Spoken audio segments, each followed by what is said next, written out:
আসসালামু আলাইকুম, স্বাগত জানাচ্ছি আরটিভির মধ্যাহ্নের সংবাদে। আপনাদের সঙ্গে আছে আমি সৈয়দা সাদিয়া বেনাজে। জুলাই গণ অভ্যুত্থানে শহীদ পরিবার ও গুরুতর আহত ব্যক্তিদের সঙ্গে মতবিনিময় সভায় যোগ দিয়েছেন বিএনপি চেয়ারম্যান তারেক রহমান। বেলা 11টায় রাজধানীর ফার্মগেট খামারবাড়ি কৃষিবিদ ইনস্টিটিউটে এই সভা শুরু হয়। বিএনপি আয়োজিত সভায় অংশ নেন জুলাই গণ অভ্যুত্থানের শহীদ পরিবার ও গুরুতর আহতরা। তারেক রহমান ছাড়াও অনুষ্ঠানে উপস্থিত আছেন ডাক্তার জোবায়দা রহমান, বিএনপির স্থায়ী কমিটির সদস্য নজরুল ইসলাম খান ও সিনিয়র যুগ্ম মহাসচিব রুহুল কবির রিজভী। উপযুক্ত প্রমাণ দিতে পারেন, নিয়ে যান।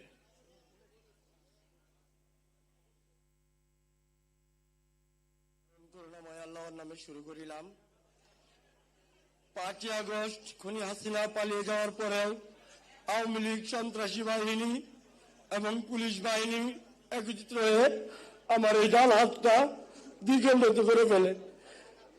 আমার পরিচয় দুইটা, আমি বিএনপি পরিবারের তাঁতি দলের একজন কর্মী, আমার নেতা আবুল কালাম আজাদ, হাজী মুজিবুর রহমান, এবং ময়মনসিং সদর 4 আসনের এমপি ক্যান্ডিডেট আবু আবাকন্দ আমার খোঁজখবর নিয়েছেন।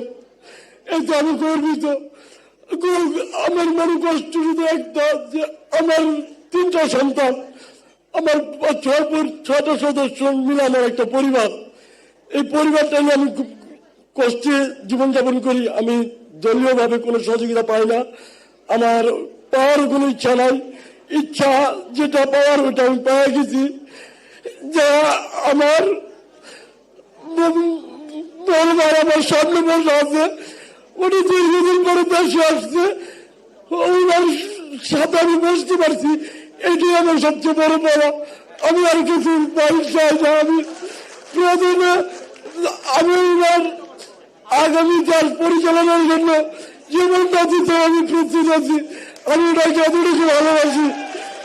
আমি জুলাচিতা হিসেবে নতুন পরিচয়, আমার পূর্বের পরিচয়, আমি জাতীয় দলের একজন নিম্নতম কর্মী, এবং আমার ভাইয়ের কাছে আমার আহ্বান থাকবে, আমার সাথে সহযোগিতারা ছিল অনেকেই, যারা পা নেই, হাত নেই, তারা ব্রাকে চিকিৎসা নিচ্ছে, তাদেরকে একটু খোঁজ খবর নিবেন এবং তাদের সঙ্গে যোগাযোগ করবেন।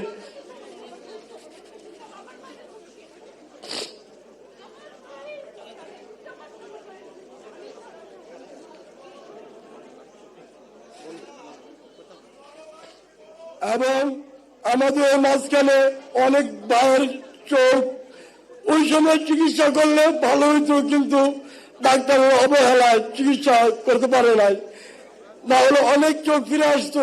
আমার হাত চলে গেছে, এখানে শত শত হাতওয়ালা ভাই আছে, আমি দেখতেছি আমার হাতের লেগে কোনো আফসোস হয় না, বিন্দু পরিমাণ আমি হাতের জন্য ফিল করি না।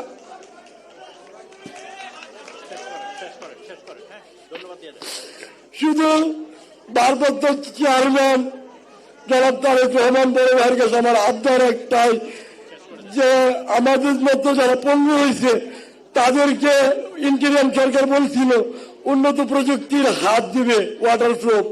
এই হাতের ওজন 1.5 কেজি, আমি বহন করতে পারি না। হাতের যে রোগের যে ভাস্কুলারের যে একটা মানে এটার যে ব্যথা উঠে, তখন ব্যথাটা আমি সহ্য করতে পারি না। তা আমি বলতে চাই, তারেক রহমানের মাধ্যমে আমাদের ইম্পোর্টের যারা হাত পা হারাইছে সকলকে যাচ্ছে উন্নত প্রযুক্তির হাত দিয়ে পুনর্বাসন কাজ শুরু করে। এই বলে আমি আমার বক্তব্য শেষ করছি। দীর্ঘজীবী হোক বাংলাদেশ জিন্দাবাদ, জাতীয়বাদী দল জিন্দাবাদ, বাংলাদেশ জাতীয়বাদী তাঁতি দল জিন্দাবাদ। বিসমিল্লাহির রহমানির রহিম।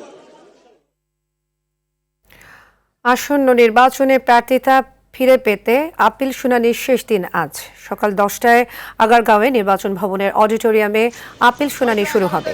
শুনানিতে নিয়মিত আপিল ছাড়াও আগের অপেক্ষমান আপিলগুলো নিষ্পত্তি হবে। এর আগে 8ম দিনে 112টি আবেদনের শুনানি গ্রহণ করা হয়। এর মধ্যে 45টি মঞ্জুর ও না মঞ্জুর হয় 37টি আপিল। এদিকে সকালে ইসির অফিস ঘেরাও করার কথা রয়েছে ছাত্রদলের।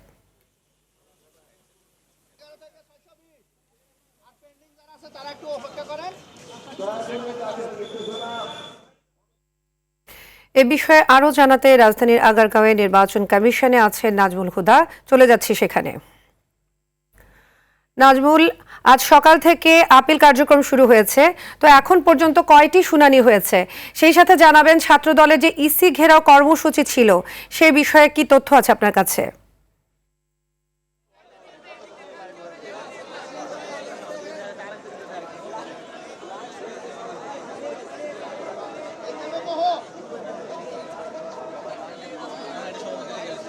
সাদিয়া, ৩ দফা দাবিতে নির্বাচন কমিশনের যেই নির্বাচন ভবন রয়েছে সেই ভবনের সামনে ছাত্রদলের নেতাকর্মীরা ঘেরাও কর্মসূচির অংশ হিসেবে আজকে এখানে অবস্থান নিয়েছেন।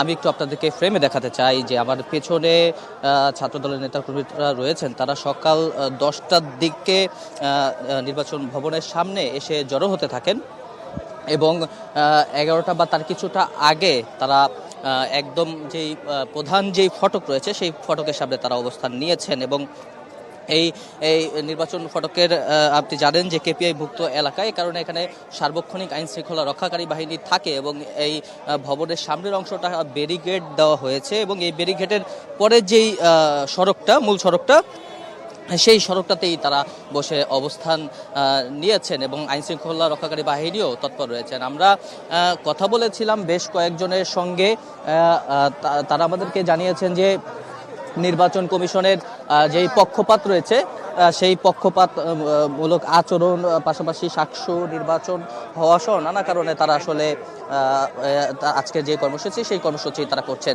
আমার সঙ্গে রয়েছেন ছাত্রদলের একজন নেতা, আমরা একটু তার কাছ থেকে শুনবো আপনাদের এই ঘেরাও কর্মসূচির কি জন্য দেওয়া হয়েছে।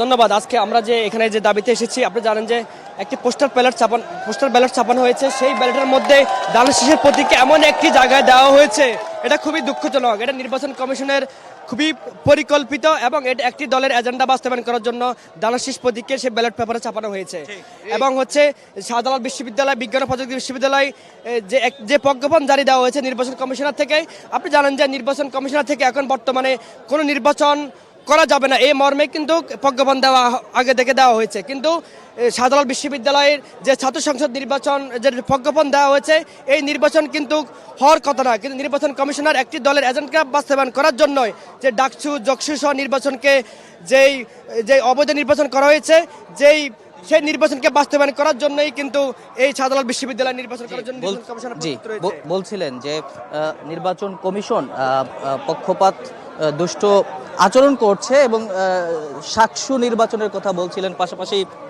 পোস্টাল ব্যালট নিয়ে এক ধরনের বিতর্ক কিন্তু আগে থেকেই ছিল এবং এই সব অভিযোগও তারা করছেন। তো এই 3টি অভিযোগেই মূলত আজকে নির্বাচন কমিশনের সামনে তারা অবস্থান নিয়েছেন এবং পরবর্তীতে কি কর্মসূচি তারা করবেন সেটি এখনো আমাদেরকে জানাননি, তবে নির্বাচন কমিশনের কাছ থেকে একটি স্পষ্ট ব্যাখ্যা চান যারা কেন্দ্রীয় নেতৃবৃন্দ রয়েছেন তারা। সাদিয়া, ধন্যবাদ নাজমুল। 24 জুলাই আগস্টে সংঘটিত মানবতা বিরোধী অপরাধের মামলায় পতিত আওয়ামী লীগের সাধারণ সম্পাদক ওবায়দুল কাদের, ছাত্রলীগ সভাপতি সাদ্দাম সহ 7 জনের বিরুদ্ধে আনুষ্ঠানিক অভিযোগ গঠনের বিষয়ে শুনানি আজ। বিচারপতি নজরুল ইসলাম চৌধুরীর নেতৃত্বাধীন 3 সদস্যের আন্তর্জাতিক অপরাধ ট্রাইব্যুনাল 2 হবে এ শুনানি। একই ট্রাইব্যুনালে জুলাই আন্দোলনে সাভারের আশুলিয়ায় 6 মরদেহ পোড়ানো সহ 7 জনকে হত্যা মামলায় সাফাই সাক্ষ্য গ্রহণ আজ।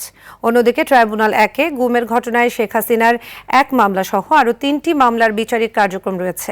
জুলাই গণহত্যার অভিযোগে শেখ ফজলিনুর তাপস, জাহাঙ্গীর কবির নানক সহ 28 জনের বিরুদ্ধে মোহাম্মদপুর থানার মামলায় আনুষ্ঠানিক অভিযোগ দাখিল করেছে প্রসিকিউশন। এ বিষয়েও আজ শুনানি হতে পারে। সকালে এসব মামলায় গ্রেপ্তার 16 আসামিকে ট্রাইব্যুনালে হাজির করা হয়েছে।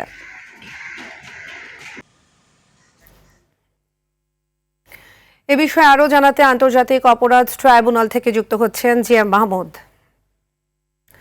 মাহমুদ, বিচার কাজ শুরু হয়েছে কিনা জানাবেন, সেই সাথে আজ কি কি কার্যক্রম হতে পারে বিস্তারিত জানাবেন।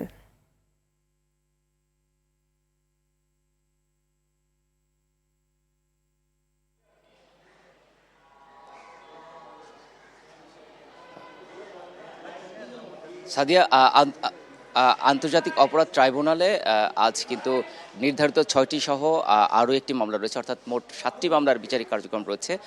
এর মধ্যে ট্রাইব্যুনাল 2-এ একটি মামলার কার্যক্রম শুরু হয়ে গেছে, যেটি সাভারের আশুলিয়ায় 6 লাশ পোড়ানো সহ 7 জনকে হত্যা মামলার সাফাই সাক্ষ্য গ্রহণ চলছে। এটি আজ তৃতীয় দিনের মতো সাফাই সাক্ষ্য গ্রহণ। এই সাফাই সাক্ষ্য গ্রহণ শেষ হলে এই মামলার যুক্তিতর্ক উপস্থাপন শুরু হবে এবং যুক্তিতর্ক উপস্থাপন শেষে রায়ের দিন নির্ধারিত হয়ে কিন্তু মামলার কার্যক্রম শেষ হবে। এছাড়াও এই ট্রাইব্যুনালে আজকে আরও একটি গুরুত্বপূর্ণ মামলা রয়েছে, সেটা হচ্ছে জুলাই আন্দোলনের মানবতা বিরোধী অপরাধে কার্যক্রম নিষিদ্ধ আওয়ামী লীগের সাধারণ সম্পাদক ওবায়দুল কাদের সহ এই মামলায় 7 জনের বিরুদ্ধে একটি আনুষ্ঠানিক অভিযোগ গঠন হয়েছে। সেই অভিযোগ গঠনের বিষয়ে কিন্তু আজ শুনানি হবে।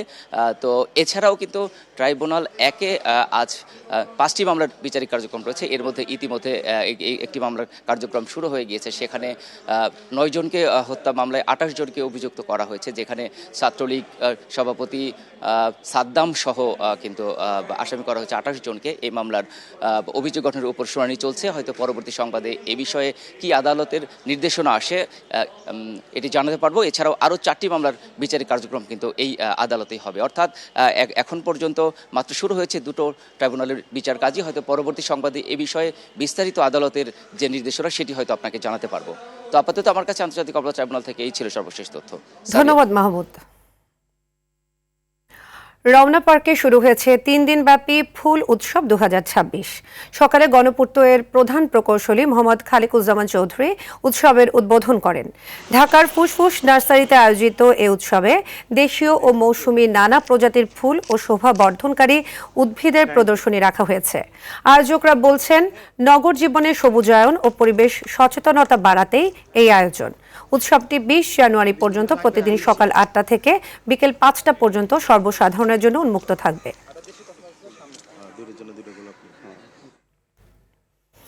দেশের বিভিন্ন জেলায় মৃদু থেকে মাঝারি শৈত্যপ্রবাহ বয়ে যাচ্ছে।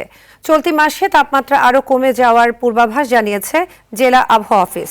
এর মধ্যে পঞ্চগড়ের তেঁতুলিয়ায় 8.5 ডিগ্রি তাপমাত্রা রেকর্ড করেছে তেঁতুলিয়া আবহাওয়া অফিস। কুড়িগ্রামে 11 ডিগ্রি সেলসিয়াস, পাবনার ঈশ্বরদীতে 11.3 ডিগ্রি সেলসিয়াস এবং দিনাজপুরে 11.5 ডিগ্রি সেলসিয়াস তাপমাত্রা ও বাতাসের আর্দ্রতা 91% রেকর্ড করেছে জেলা আবহাওয়া অফিস।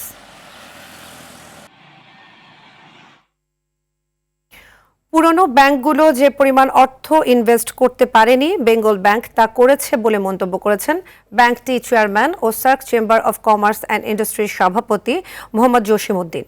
শনিবার রাতে কক্সবাজারের একটি অভিজাত হোটেলে 2 দিনব্যাপী বার্ষিক ব্যবসায়িক সম্মেলন 2026-এর উদ্বোধন অনুষ্ঠানে তিনি কথা বলেন। এ সময় উন্নত গ্রাহক সেবা এবং কর্মকর্তাদের ঐক্যবদ্ধ প্রচেষ্টায় বেঙ্গল কমার্শিয়াল ব্যাংক নির্দিষ্ট লক্ষ্যে পৌঁছে যাবে বলে আশা ব্যক্ত করেন তিনি। অনুষ্ঠানে সভাপতিত্ব করেন ব্যাংকের ব্যবস্থাপনা পরিচালক ও প্রধান নির্বাহী তারিক মোর্শেদ এবং বিশেষ অতিথি হিসেবে উপস্থিত ছিলেন ব্যাংকের পরিচালক মোহাম্মদ ইকবাল হোসেন চৌধুরী সহ ব্যাংকের অন্যান্য কর্মকর্তাবৃন্দ।